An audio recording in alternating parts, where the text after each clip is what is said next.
આત્મીય ધર્મ પ્રેમી ભાઈઓ બહેનો સજ્જનો, આજે આપણે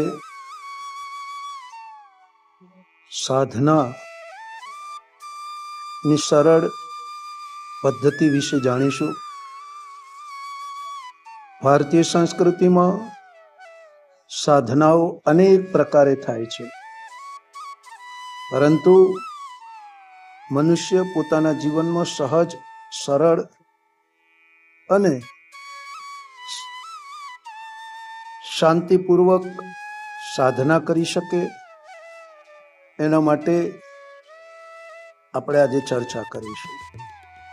આવો એ પૂર્વે ગાયત્રી મંત્ર એક સાથે એક સ્વરમાં. ઓમ ભૂર્ભુવઃ સ્વઃ તત્સવિતુર્વરેણ્યં ભર્ગો દેવસ્ય ધીમહિ ધિયો યો નઃ પ્રચોદયાત.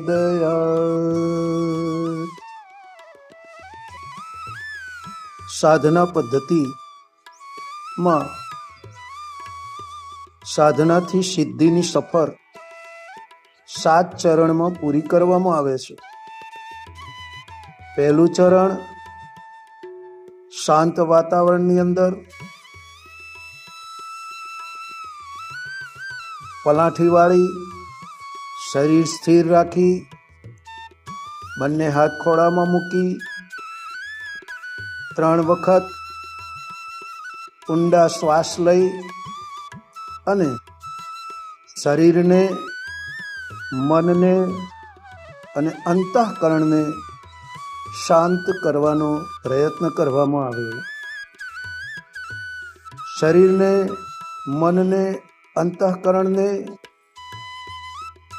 આદેશ આપવામાં આવે કે મારું મન, મારું શરીર, મારું અંતઃકરણ શાંત બની રહ્યું છે, મન શાંત બની રહ્યું છે, અંતઃકરણ શાંત બની રહ્યું છે, શરીર સ્વસ્થ પ્રાણમય બની રહ્યું છે. એવો ભાવ કરતા કરતા સાધનાનું પહેલું ચરણ પૂર્ણ કરવામાં આવે. બીજા ચરણની અંદર સ્થિર બેસી કમર સીધી રાખી બંને હાથ ખોળામાં મૂકી ઊંડો શ્વાસ લઈ અને પોતાની અંદરની ક્રિયાકલાપોને જાણવા માટેનો પ્રયત્ન કરવામાં આવે.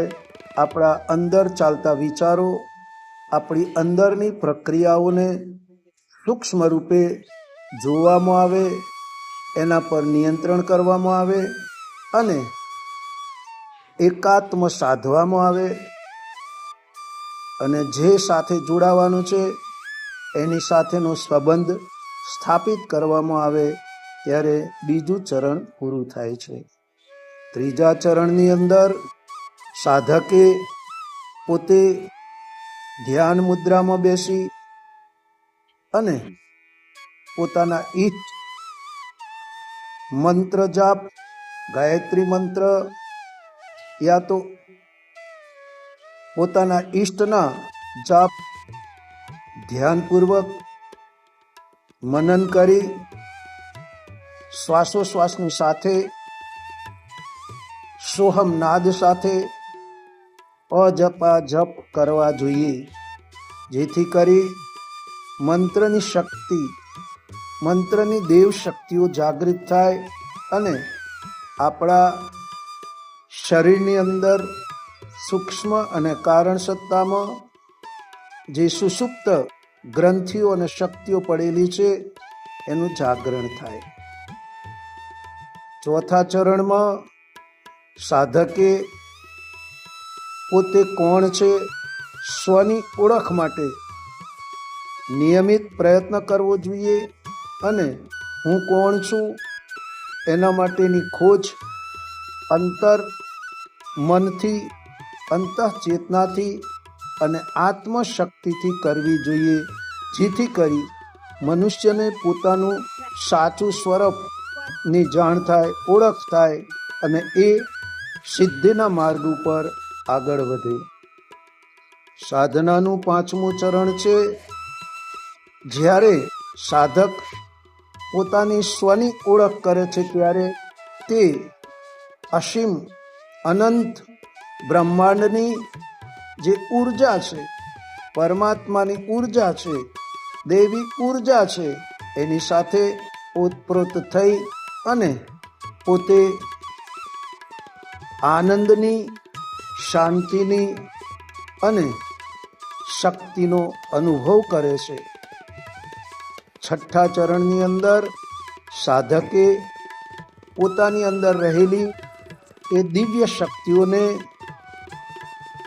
7 ચરણમાં 7 ચક્રોમાં ક્રમશઃ પ્રવેશ કરાવી અને એ ચક્રોની સક્રિયતા વધારવા માટે પ્રયત્ન કરવો પડે છે.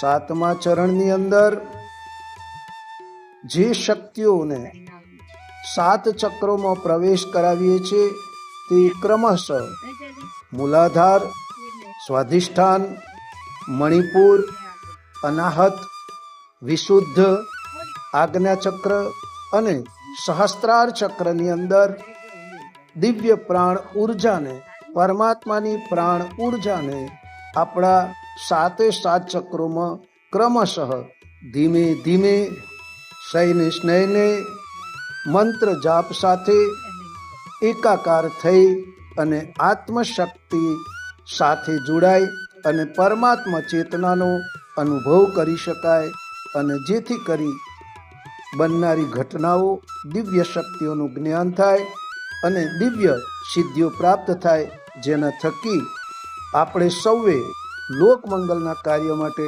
પીડિત માનવતાના ઉત્થાન માટે, સંસ્કારોના જતન માટે, સંસ્કૃતિના રક્ષણ માટે, રાષ્ટ્રના રક્ષણ માટે અને રાષ્ટ્રને સશક્ત, સમૃદ્ધ અને વિકસિત બનાવવા માટે આપણે અર્જિત કરેલી એ સાધના પ્રક્રિયાના માધ્યમ દ્વારા શક્તિઓનો સદુપયોગ કરી આપણે આપણા જીવનને ધન્ય બનાવીએ. તો ભાઈઓ બહેનો, આ સાધનાની સહજ સરળ પદ્ધતિ આપને ચોક્કસ અનુકૂળ આવશે. આપ સાધના પદ્ધતિ સાથે જોડાવ અને જીવનમાં કંઈક પ્રાપ્ત કરી લોકમંગલના કાર્ય માટે, જન કલ્યાણ માટે અને દેવી શક્તિઓની અનુદાન શક્તિઓને પ્રાપ્ત કરવા માટે જોડાવ એવી ભાવના સાથે આપને આ વિડીયો ચોક્કસ ગમ્યો હશે. આપ આપના મિત્ર મંડળ સુધી, સ્નેહી સંબંધ સુધી પહોંચાડી અને અમારી આ વિચાર ક્રાંતિ વીકલી ન્યૂઝ ચેનલને સબસ્ક્રાઈબ કરો, ફોલો કરો, શેર કરો, લાઈક કરો.